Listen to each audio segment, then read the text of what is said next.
Welcome back to my YouTube channel Economics Hub Uttarakhand Open university.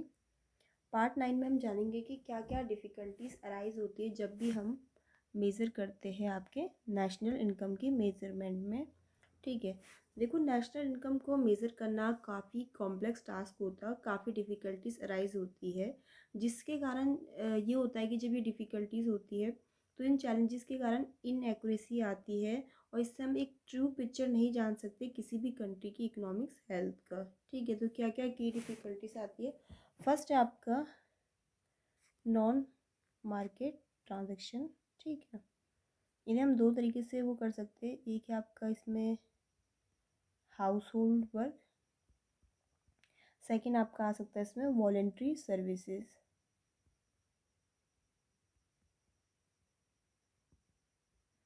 तो देखो पहले first जान लेते हैं कि हाउस होल्ड वर्क में क्या है।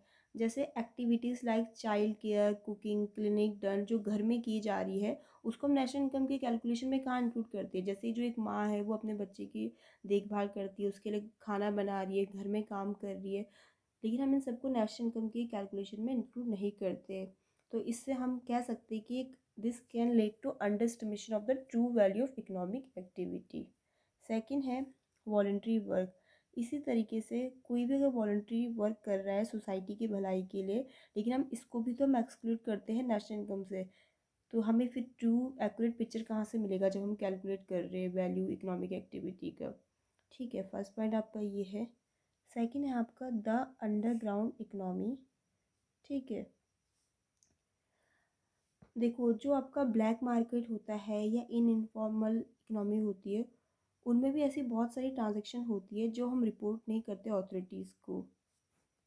इनमें देखो क्या क्या आ जाती है आपकी, इनमें आपकी इलीगल एक्टिविटीज़ आ जाती है। ठीक है, या कुछ अनरिपोर्टेड कैश ट्रांजैक्शन इसमें आ जाती है आपकी, अनरिपोर्टेड कैश ट्रांजैक्शंस ये भी आपकी इसमें आ जाती है।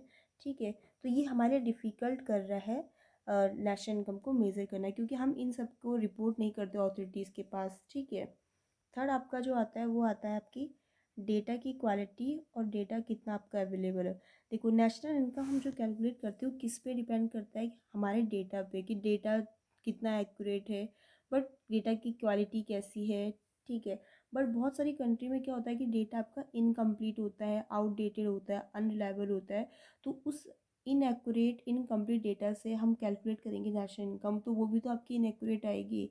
स्पेशली डेवलपिंग नेशंस में प्रॉब्लम आती है। जो फोर्थ आपकी डिफ़िकल्टी है होती है वो होती है डबल काउंटिंग की।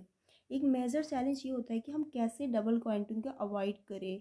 कैसे हम जो मतलब कभी कभी बहुत मतलब डिफ़िकल्ट हो जाता है ये अंतर करना कि कौन से फाइनल गुड्स है और कौन से इंटरमीडिएट गुड्स है। फॉर एग्जांपल के लिए आटा है, तो घर कोई हाउस होल्ड है तो उनके लिए तो फाइनल गुड्स हो सकता है क्योंकि इससे वो रोटी बनाएंगे, ठीक है, अपने कंजप्शन के लिए। लेकिन कोई बेकरी की शॉप है तो उसमें वो आटा वगैरह को उनके लिए इंटरमीडिएट गुड्स हो सकता है जिससे वो फाइनल गुड्स बनाएंगे अपना बिस्किट। ठीक है, तो ये इंटरमीडिएट और फाइनल गुड्स के बीच में कभी कभी डिफरेंस करना डिफ़िकल्ट हो जाता है। ये आपको सॉरी इसमें आएगा, डिफ़िकल्ट हो जाता है। तो इस वजह से डबल काउंटिंग को अवॉइड करना मुश्किल हो जाता है। तो जो भी एक डिफ़िकल्टी अराइज करता है आपके नेशनल इनकम के कैलकुलेशन में। फिफ्थ आपका जो पॉइंट है वो है कॉन्सेप्चुअल डिफ़िकल्टीज़।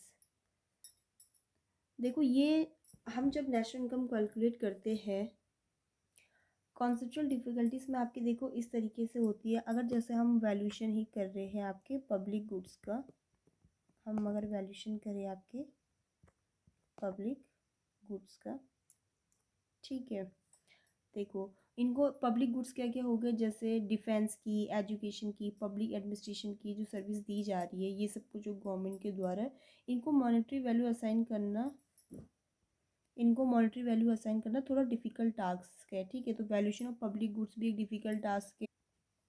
सेकेंड इसमें आ जाता है डिफाइनिंग नेशनल इनकम। ठीक है, जैसे हम डिफरेंट अप्रोचेस को लेते हैं, जीडीपी, जीएनपी, एनएनपी का, तो ये कहीं ना कहीं कन्फ्यूज़न ही तो क्रिएट कर रहे हैं कि इस बारे में कि रिगार्डिंग विच मेजर बेस्ट रिप्रेजेंट करता है हमारी इकोनॉमिक परफॉर्मेंस को। तो ये कॉन्सेप्चुअल डिफ़िकल्टीज जो होती है ये भी आपके एक डिफ़िकल्टी क्रिएट करती है, चैलेंज है नेशनल इनकम के मेजरमेंट में, ठीक है। फिर आपका 6 पॉइंट है लैक ऑफ यूनिफॉर्म मेजरमेंट। देखो जो अलग अलग कंट्रीज़ होती है वो अलग अलग मेथड का यूज़ करती है अपने यहाँ नेशनल इनकम को मेज़र करने के लिए। इसीलिए ग्लोबल जो कंपैरिजन अगर हम कर रहे हैं या इंटरनेशनल कंपैरिजन वो थोड़ा डिफ़िकल्ट हो जाता है। ग्लोबल जो कंपैरिजन है वो थोड़ा आपका कॉम्प्लिकेटेड हो जाता है।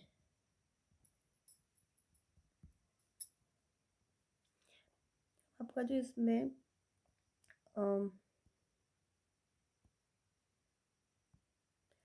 7th हमारी डिफ़िकल्टीज़ है वो हो सकती है आपकी depreciation.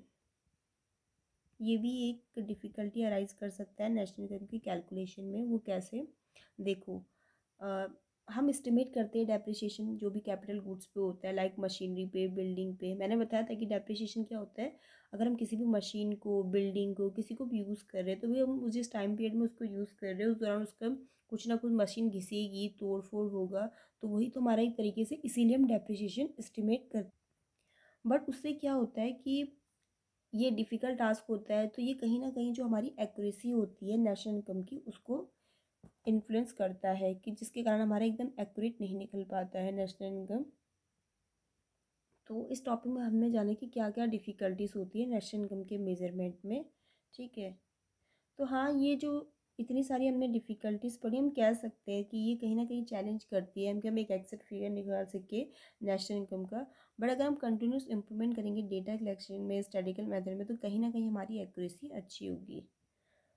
Thank you for watching my video.